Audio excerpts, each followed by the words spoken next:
Okay, so Taskmaster is a big character in the Marvel Universe. Known as one of the best hand-to-hand fighters in the comics, Anthony Masters is able to duke it out with pretty much any member of the Avengers. Over the years he's featured in a number of stories, games, and animated shows, and the character has been instrumental in training people like US Agent. He's pretty much the guy your girl tells you not to worry about, and because of this he's gained a big following over the years. For better or worse, the film Black Widow decided to massively divert from this in order to change a lot of things about the core character of Taskmaster, and yeah, it's went down worse than Matt Hancock giving out social distancing guidelines. Coming away from the movie, it's clear that the reveal is probably the most controversial point, and Taskmaster right now is pretty much the Marmite of the MCU. Jeremy Jahns said they were the worst MCU villain ever, my grandma said they were the best, and even after carrying out polls on Twitter, it's clear everyone's opinion is very split. Now personally, I don't like the portrayal, but I know a lot of you do, so if that's the case, then I'm glad you enjoyed them. I'm not someone who hates women or even gender swapping, and in the case of Flag Smasher and Falcon and the Winter Soldier, I feel that when it's done in service of the plot, that it can really work. Flag Smasher was someone who was meant to juxtapose the might of the US military, and this low-key, small and humble girl very much helped to paint out a normal person who was put in an extreme situation, which I think vastly aided her portrayal. For me, Taskmaster is quite the opposite, and throughout this video I'm going to be going over why the character just didn't work in my opinion. Now there will be heavy spoilers here, so if you haven't had a chance to check out the movie yet, then I highly recommend that you check out now. I want to see what the general feelings are towards this, so if you don't like the reveal, then please click the thumbs up button, and the thumbs down's there if you do. With that out of the way, I hope you enjoy the video. Now let's get into why I think Taskmaster sucked. Okay, so in the film we learn that Taskmaster is actually Dreykov's daughter Antonia. In the movie we discover that the infamous Budapest mission involved Natasha attempting to assassinate the villain, and she was caught in the crosshairs because Nat was so desperate to murder him that she was happy to sacrifice a child to do it. It's one of the darkest, if not the darkest, character decisions in the entire MCU carried out by a hero. Now though Thanos was happy to wipe out half of all life in the universe, he did it completely detached from everything, whereas Nat actually had to give the order, knowing full well who and what would die. It seemed like the MCU had finally painted her out as the complex person that she really was, but they pull their punches and show that she survived it, so Nat really wasn't that bad looking back, even though she was willing to say, "F them kids." Instead, the life of torture that she was subjected to is very much put on Dreykov, as he was the one that twisted her into a brainless and mind-controlled assassin. I feel this is a cop-out, and it slightly lessens the impact of the biggest mistake Natasha ever made, meaning that she can now sleep well at night. Now the next part that I feel doesn't work is the costume design. I was on Twitter yesterday and someone said that Taskmaster looks like a Beetleborg, and I can't unsee it.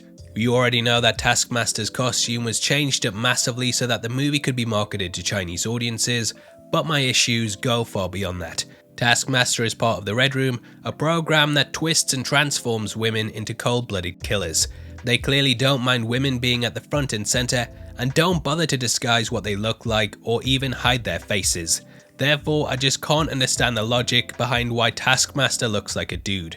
There is absolutely no reason why they would make her appear as a man, and having a costume that isn't really designed for Antonia's body surely would make it more difficult for her to move correctly and carry out missions.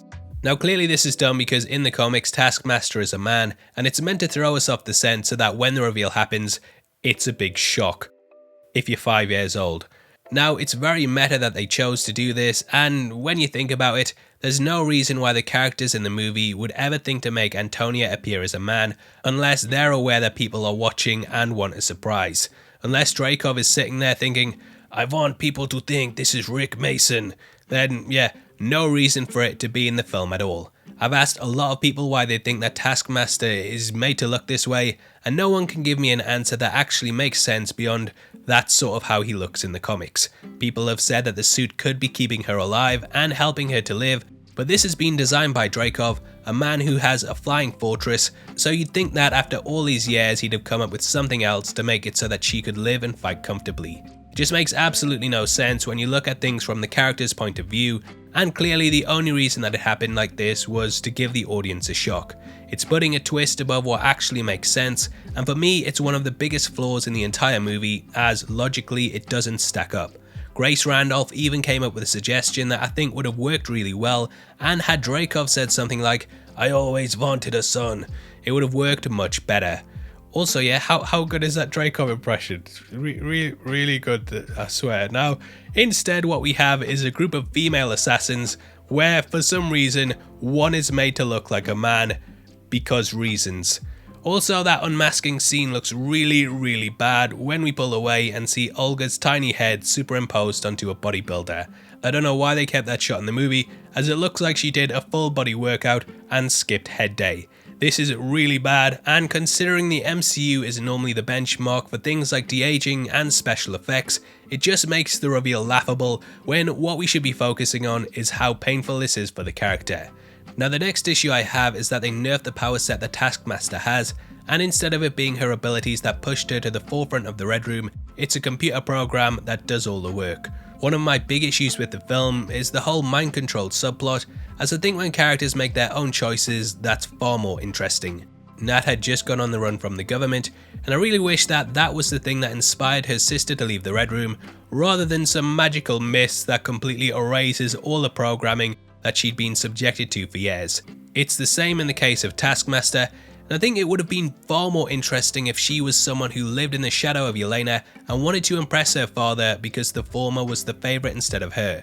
Though she had spent years copying, mimicking the best fighters on Earth just to live up to what he wanted her to be. However, all that she saw when she looked in the mirror was a broken, disfigured woman that he would never love, and thus her breaking free of his control, I feel, would have been a much stronger character moment. Instead though, it's just a computer doing all the work, analysing fight patterns and making her carry them out. She's a machine at the end of the day, and that's just not interesting to follow as a villain in my opinion. And that kind of ties into my last point, which is that Olga Kurylenko is criminally underused. Even though she hasn't appeared in any big films for a while, I think that she's a very recognisable name, and the more positive responses online that I've seen involve her coming back into a big franchise. Olga is someone who I feel always had a tough time, and Quantum of Solace especially is a film that I feel is very underrated. This could have been her big return to cinema, but instead she just gets 2 lines and stands about staring angrily like she watched this video before I made it.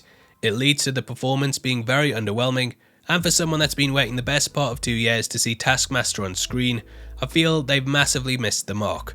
To me, this isn't even Taskmaster, and instead what we get is just the name slapped onto another character, along with the mimic gimmick, so we have some cool fight scenes. I kind of feel like we might get a similar situation to the Mandarin, where come Phase 8, Kevin Feige will come out on stage with someone in that costume and say, "This is the real Mandarin, guys, we know we're messed up, but I swear this is the real one." Now those are all the reasons that the character was disappointing for me, and I know a lot of you will disagree, but I've tried to structure this video so I'm not just bashing it, and hopefully this has helped you to see things from my point of view and understand my criticisms. If you love the character, then I'm happy for you, and I'd love to see people's thoughts in the comments below. We're running a competition right now and giving away 3 MCU box sets on the 30th of July, and all you have to do to be in with a chance of winning is like the video, make sure you subscribe with notifications on, and drop a comment below with your thoughts on the video. We pick the winners at random at the end of the month, and those who won the last one are on screen right now, so if that's you, then message me on Twitter at HeavySpoilers. If you want something else to watch, then make sure you check out our Easter egg breakdown of the movie, which will be linked on screen right now. We've pointed out all the cool little details in it, so definitely go and give it a watch, especially if you enjoyed the film. With that out of the way, thank you for sitting through the video. I've been Paul, I'll see you next time. Take care, peace.